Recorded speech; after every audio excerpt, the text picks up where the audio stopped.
સુરતથી સમાચાર સામે આવી રહ્યા છે। સુરતમાં નવી સિવિલ હોસ્પિટલમાં તિરંગા યાત્રા યોજાઈ। હોસ્પિટલના કેમ્પસમાં યોજવામાં આવી તિરંગા યાત્રા। નવી મેડિકલ કોલેજથી કિડની બિલ્ડિંગ સુધી તિરંગા યાત્રા નીકળી।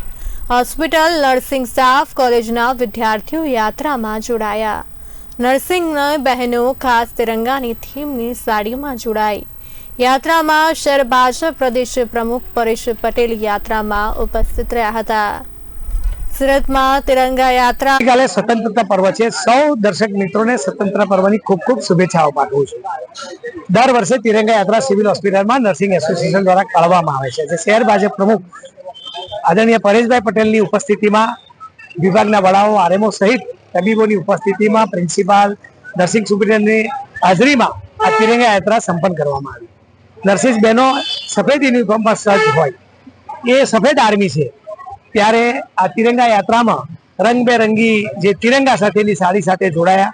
વિદ્યાર્થીઓ પણ તિરંગા સાથે આન બાન શાન સાથે ભારત માતા કી જય વંદે માતરમના નારા સાથે આ રેલીમાં જોડાઈને એક તિરંગા યાત્રાને ભારતની અખંડિતતા એકતાનું એક પ્રતીક છે। દરેક શહેરીજનો આવતીકાલે પણ સ્વતંત્રતા પર્વની ઉજવણી કરે।